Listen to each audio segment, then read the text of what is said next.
Dalam Mina nama Bapa dan Putra dan Roh Kudus. Kudus. Amin. Bapa di surga, kami mohon kehadirat-Mu yang Maha Kudus. Berkatilah kegiatan kami Mimbar Agama Katolik pada hari ini supaya bermanfaat bagi banyak orang. Kemuliaan kepada Bapa dan Putra dan Roh Kudus Seperti pada permulaan, sekarang selalu dan sepanjang segala segala abad. abad. Amin. Demi nama Bapa dan Putra dan Roh Kudus. Amin. Pergilah ke seluruh dunia, beritakanlah Injil kepada segala makhluk. Pemirsa terkasih dalam Kristus, selamat siang dan selamat berjumpa kembali bersama saya dalam siaran Mimbar Agama Katolik, yaitu dengan Teresia Ari Sukarni SAG. Dan pemirsa, tema yang akan kita bahas hari ini adalah awam berjalan bersama membangun gereja dan dunia, di mana Agustus dalam kalender liturgi Gereja Katolik dinyatakan sebagai bulan kebangsaan. Dan narasumber hari ini tentu tidak asing lagi, yaitu Bapak L.Y. Tukijan. Beliau adalah tokoh agama Katolik Paroki Santa Teresia Jambi, sekaligus pengurus FKUB Provinsi Jambi. Selamat siang Bapak. Selamat siang Mbak Ari. Apa kabar? Luar biasa, Sehat baik. Selalu. Sehat-sehat. Amin. Ya. Baik. Hari ini kita membahas tentang bulan kebangsaan Bapak. Oh, iya. Dalam kalender liturgi Gereja Katolik dinyatakan sebagai bulan kebangsaan. Nah, ada satu tema yang disampaikan di sana adalah awam berjalan bersama membangun gereja dan dunia. Iya. Sebenarnya apa yang melatar belakangi sehingga kok tema itu ingin dimunculkan? Silakan monggo. Iya, jadi tema pada saat ini, lebih-lebih dalam Mimbar Agama Katolik pada hari ini, yaitu kaum awam berjalan bersama membangun gereja dan dunia atau masyarakat. Ini merupakan merupakan tema renungan yang disampaikan oleh Bapak Uskup Agung Palembang, bahwa memang banyak hal-hal yang perlu ditingkatkan di dalam pelayanan bagi kaum awam di 3 provinsi betul. Yaitu Palembang, Sumatera Selatan, ya. Lalu Jambi juga Bengkulu. Mengapa tema ini diangkat? Mungkin beliau melihat, merasakan, merenungkan, dan juga mengalami masih banyaknya kaum awam yang kurang, mungkin dalam tanda petik, kepedulian di dalam rangka meningkatkan pelayanan terhadap gerejanya, dan juga terhadap dunia dan juga masyarakat. Ya. Itulah sebabnya maka tema ini diangkat sebagai bahan perenungan kita bersama seluruh umat Katolik yang ada di Keuskupan Agung Palembang, dari 3 provinsi itu. Itu yang melatar belakangi. Luar biasa, baik. Kemudian apa sebenarnya maksud dari tema itu? Awam berjalan bersama membangun gereja dan dunia. Apa yang menjadi maksud dari tema itu? Tema tersebut begini. Jadi kalau kita bicara dengan awam, itu merupakan bagian daripada gereja semesta. Iya. Karena awam itu mereka yang tidak tertabis, artinya hampir 90% umat Katolik itu kan awam, itu satu. Berjalan bersama dengan siapa di sini? Berjalan bersama hierarki, berjalan bersama klerus, lalu lebih jauh lagi tentu saja berjalan bersama Tuhan Yesus, Tuhan dan Juru Selamat kita. Dalam rangka apa? Di dalam rangka membangun gereja. Kalau saya bicara tentang gereja itu jangan dibayangkan gedungnya ya. Umpamanya ada gereja Santa Teresia, ada gereja Gregorius Agung atau gereja manapun, itu bukan itu. Memang itu juga disebut gereja, tetapi secara fisik. Tetapi lebih-lebih pada persekutuan jemaat, persekutuan umat. Bagaimana awam bersama dengan hierarki ini berjalan bersama untuk membangun gereja, yaitu persekutuan umat itu. Bagaimana gereja supaya lebih berkualitas, gereja lebih berdaya guna, gereja tumbuh, gereja hidup. Jadi bukan gereja dalam artian fisik, tetapi lebih-lebih yaitu persekutuan umat Allah itu bagaimana bisa bertumbuh dan berkembang.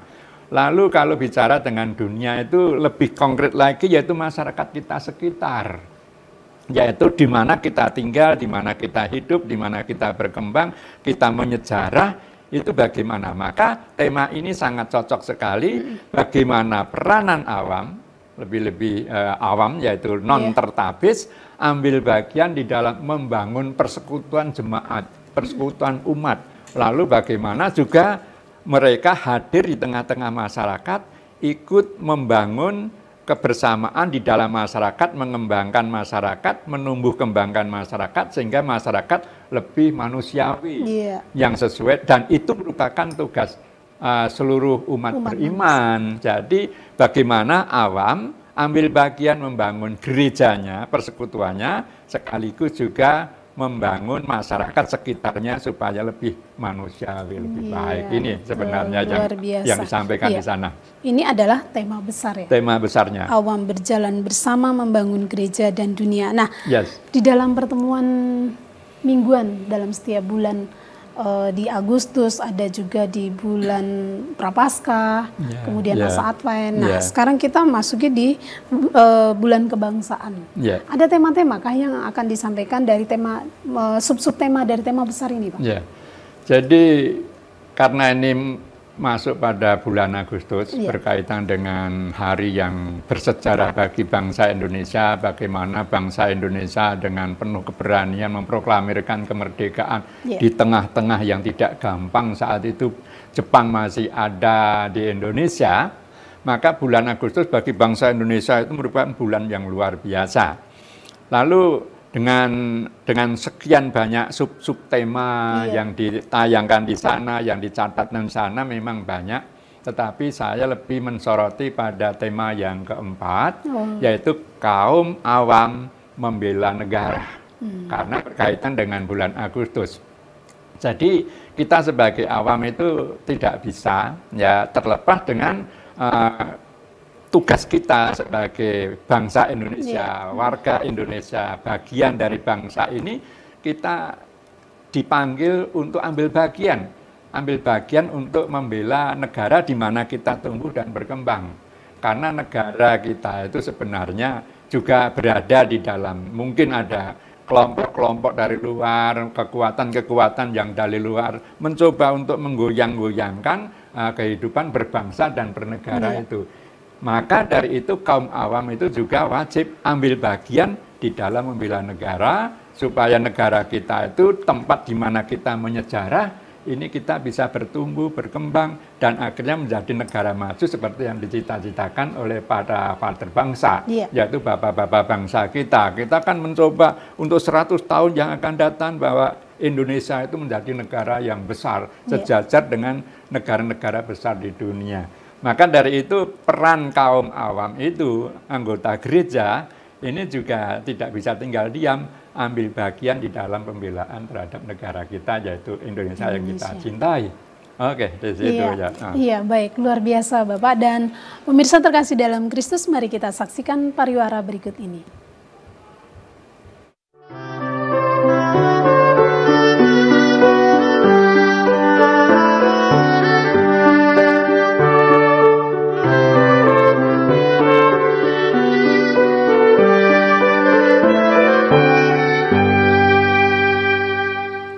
Pemirsa, mari kita lanjutkan perbincangan iman pada siang hari ini. Baik, Bapak tadi telah menyampaikan bagian dari sub tema, ada poin yang keempat salah satunya ya, berkaitan dengan kepedulian kaum awam terhadap negara Indonesia. Di dalam membela negara. Kemudian berdasarkan tema besar ini adalah awam berjalan bersama membangun gereja dan dunia. Ini sungguh luar biasa. Nah, apa yang menjadi landasan kitab suci yang dapat kita sampaikan kepada pemirsa dimanapun berada berkaitan dengan tema kita? Silakan. Jadi kalau kita mencoba untuk membuka kitab suci kita, di sana di dalam Matius bab 5 ayat 13 sampai dengan 16. Intinya saja, Yesus bersabda begini, kamulah garam dunia, kamulah terang dunia. Jadi begitu sederhananya Tuhan Yesus itu mengharapkan bagi kita itu menjadi garam. Sampai di sana katakan, garam itu kalau tidak asin maka hanya diinjak-injak orang lalu akhirnya dibuang. Maksudnya adalah sebagai berikut, bahwa setiap mereka yang percaya kepada Kristus, murid-murid Kristus, hendaklah menjadi garam. Artinya memberikan rasa enak. Biarpun sedikit tidak apa-apa, tapi membuat masakan itu menjadi enak. Dan juga menjadi terang, artinya menjadi cahaya, menjadi kekuatan juga bagi masyarakat pada umumnya. Maka dari itu, apapun yang dilakukan oleh saudara-saudari kita, kaum awam itu, hendaklah itu bercahaya, memberikan contoh, memberikan kekuatan, memberikan motivasi, memberikan juga keteladanan, supaya bagaimana ini bisa menjadi maju. Itulah sebabnya sederhana sekali. Kamu adalah garam. Demikian juga awam di dalam rangka membangun gereja sekaligus juga membangun dunia dan masyarakat. Artinya kita hendaklah juga menggarami lingkungan kita. Yang kecil pamannya keluarga, lalu RT, RW pamannya saja, lalu sampai ke tingkat yang lebih tinggi sesuai dengan talenta kita, sesuai dengan kemampuan kita, sesuai dengan kesempatan yang Tuhan berikan kepada kita. Hendaklah kita itu menyinari, memberi terang, memberikan rasa kepada masyarakat supaya masyarakat itu menjadi masyarakat yang lebih manusiawi, lebih bermartabat dan menjadi lebih baik. Yes, itu. Iya, luar biasa. Kemudian bagi umat Katolik, berkaitan dengan bulan kebangsaan ini, dengan tema yang selalu kita sampaikan, tentu ada nilai-nilai yang harus diperjuangkan. Nah, mohon penjelasan Bapak, nilai-nilai apa yang harus kita perjuangkan, yang harus kita lakukan sebagai umat Katolik bila dikaitkan dengan kata-kata Monsinyur ini selalu tidak pernah terlupakan. Iya, tidak pernah terlupakan. 100% Katolik, 100% Indonesia dan 100% Katolik. Ya, terlebih di bulan kemerdekaan ini. Silakan monggo. Ya. Jadi begini, memang Monsinyur Sugio Pranoto itu pernah menyampaikan, dan ini menjadi kata-kata yang begitu luar biasa, menjadi moto bagi seluruh bangsa Indonesia, khususnya umat kita Katolik, 100% Indonesia, 100% Katolik. Ya. Artinya bukan supaya seluruh Indonesia itu menjadi Katolik semua, itu tidak. Tetapi kalau bisa ya syukurlah. Tetapi maksudnya bukan itu. Jadi 100% Indonesia. Artinya kita dipanggil, orang Katolik itu dipanggil menjadi warga negara yang nasionalis. Cinta bangsa, cinta tanah air. Nah, di dalam cinta bangsa dan cinta tanah air ada nilai-nilai yang tentu saja bisa kita kembangkan. Contohnya yaitu nilai pengorbanan. Kita kan juga tahu bagaimana untuk merebut kemerdekaan dari Jepang pada saat itu kan juga pengorbanan yang luar biasa. Maka banyak pahlawan-pahlawan yang gugur untuk keutuhan kemerdekaan bangsa Indonesia. Kita kenangkan umpamanya Yosefat Sudarso, bagaimana pada saat itu merebut Irian Jaya atau Irian Barat, pada saat itu di Kepulauan Aru, pada waktu kapalnya tertembak, dia suarakan, kobarkan semangat perjuangan.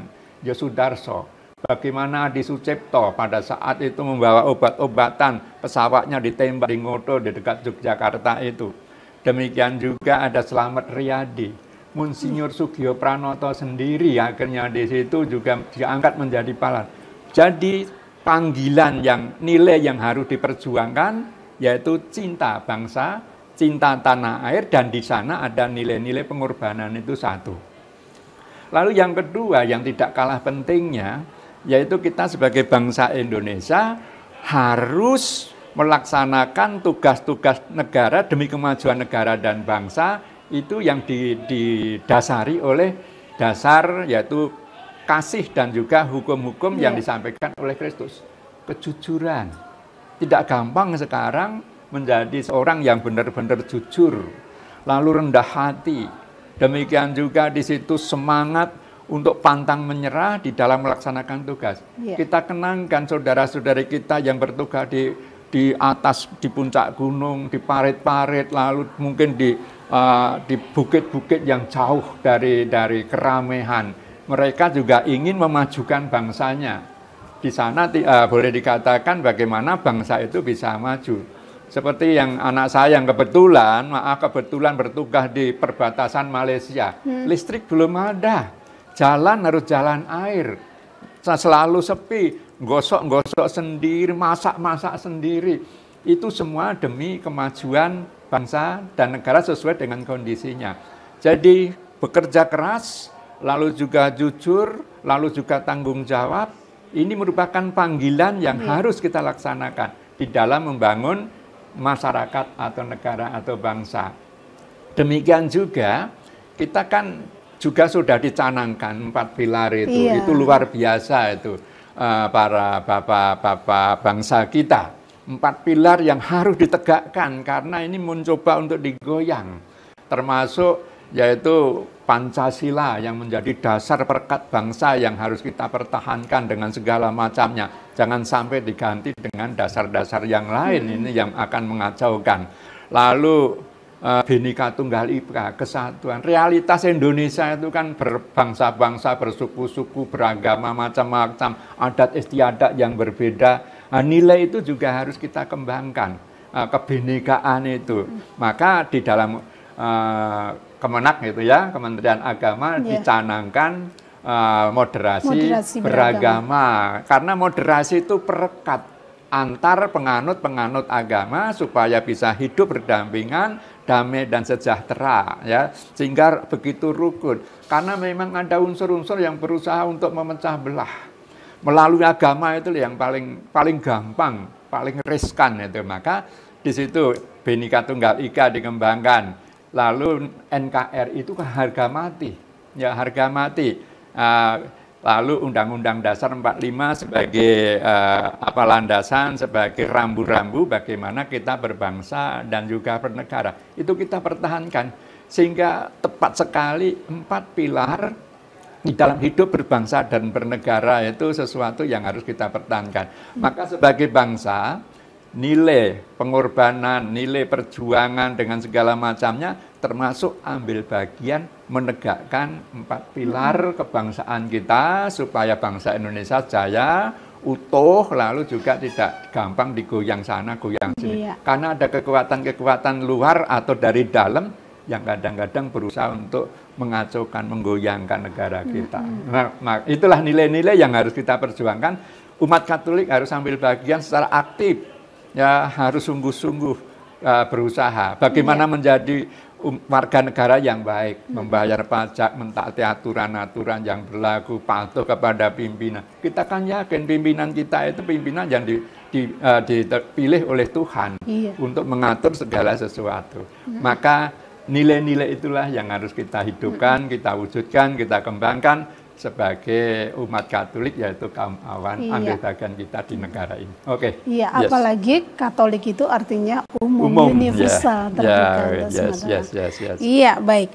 Kemudian Bapak, sebagai warga gereja Katolik, bagaimana cara kita harus mewujudkan secara iman dalam hidup menggereja, terlebih di dalam lingkup masyarakat luas? Ya, di dalam hidup menggereja. Jadi kita kan warga gereja, maka kita ada kewajiban untuk menumbuh kembangkan hidup persekutuan. Di dalam gereja awal, di sana kan ada 4 pilar yang harus ditumbuh kembangkan.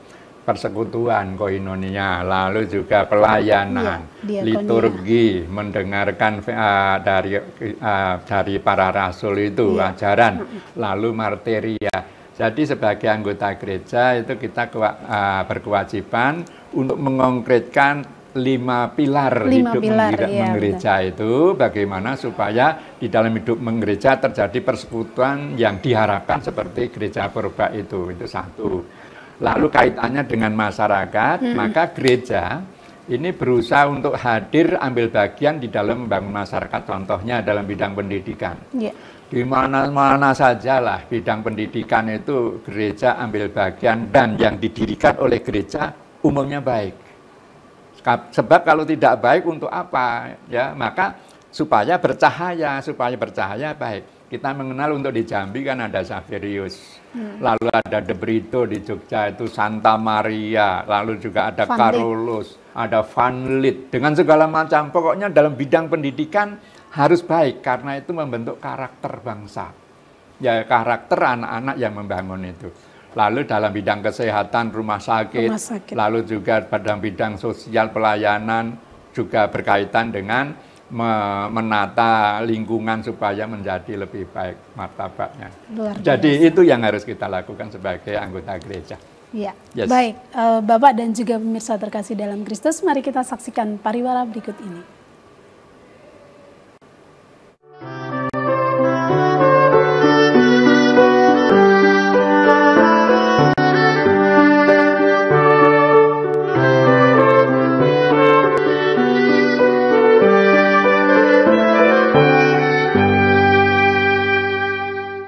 Baik pemirsa, mari kita lanjutkan perbincangan pada siang hari ini. Baik Bapak tadi menyampaikan tentang bagaimana kita sebagai umat Katolik itu harus bisa mengikuti menjalani 5 pilar gereja sebagai tonggak gereja. Nah kemudian di bulan kebangsaan Republik Indonesia ini kita kan merayakan Hari Kemerdekaan Republik Indonesia yang ke-79. Secara ke dalam gereja Katolik bagaimana harus memaknai di bulan kemerdekaan ini? Ya, jadi begini. Dalam bulan Agustus memang kita sungguh bersyukur karena kita sebagai bangsa sudah dinyatakan merdeka. Tapi kan artinya belum selesai semua, baru selesai. Masuk ke pintu untuk mencapai kemakmuran yang kita harapkan. Di dalam kitab suci dalam Galatia, yaitu ajaran Santo Paulus mengatakan, Galatia 5 sebenarnya 13 sampai sekian itu, kita sudah dimerdekakan sebenarnya. Kita sudah dimerdekakan pada saat kita itu percaya kepada Kristus. Artinya kalau sudah dimerdekakan kita juga jangan sampai kembali pada perbudakan yang dilakukan oleh kuasa dosa dan iblis. Maka dari itu kemerdekaan yang sejati yaitu kemampuan untuk menghilangkan, menjauhkan segala daya upaya yang bisa merusak spiritual dan rohani kita, lalu akhirnya melahirkan suatu tindakan atau sikap yang kurang terpuji. Itu satu. Maka bagaimana makna kemerdekaan 17 Agustus khususnya tahun 79 ini, yang ke-79 tahun 2024 ini, kita juga tetap bersyukur. Ya, kita bisa menikmati, tetapi kita tidak cukup menikmati, tapi mari kita ambil bagian untuk mengisi kemerdekaan itu dengan sesuai dengan kemampuan yang ada pada kita. Tadi kan sudah saya katakan dalam bidang pendidikan. Gereja Katolik harus ambil bagian secara aktif. Demikian juga dalam bidang kesehatan. Rumah sakit di mana-mana dibangun untuk ambil bagian dari apa yang dilakukan oleh pemerintah. Lalu juga kerjasama dengan pemerintah, itu jangan dilupakan. Kita itu kadang-kadang tidak mau memanfaatkan bagaimana uluran tangan pemerintah itu kepada kita. Tapi kita harus menyambut, kita kerjasama dengan pemerintah, bagaimana ambil bagian untuk tugas-tugas gereja sekaligus tugas-tugas yang diberikan oleh negara kepada kita. Contohnya nanti tanggal 24 kami dari Gereja Katolik khususnya Paguyuban Emmaus ini bekerja sama dengan Dinas Kesehatan Kota untuk mengadakan pemeriksaan kesehatan, lalu juga konsultasi bagi lansia. Kita tahu lansia-lansia itu yang sudah 60 tahun ke atas, ini kadang-kadang kan dalam tanda petik sering terlupakan.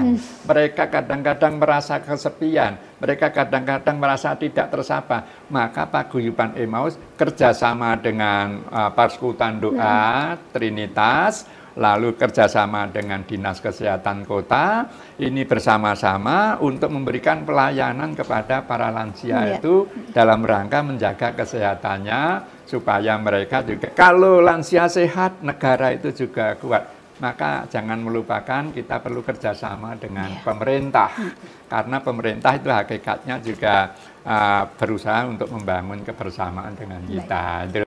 Secara singkat Bapak, pesan-pesan iman yang dapat Bapak sampaikan secara singkat. Secara singkat, jadi begini saudara-saudariku sekalian umat Katolik di mana saja berada, sebenarnya Anda itu terpanggil untuk ambil bagian di dalam membangun komunitas Anda, komunitas kita, gereja kita, entah di mana saja, apakah di kota, apakah di pelosok-pelosok dan sebagainya. Mari kita bangun kebersamaan, persaudaraan kita, kemajuan kita bersama.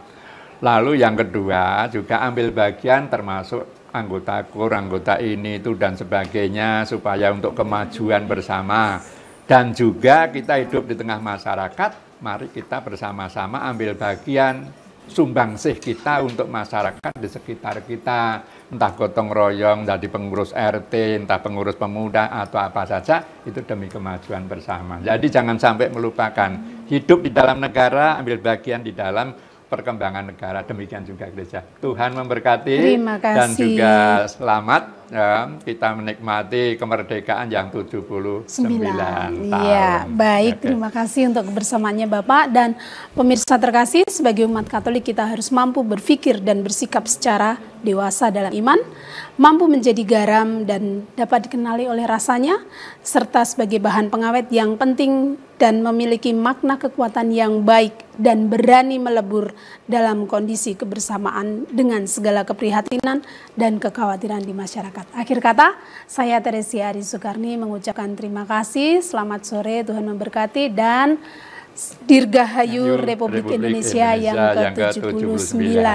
Nusantara Baru Indonesia Maju.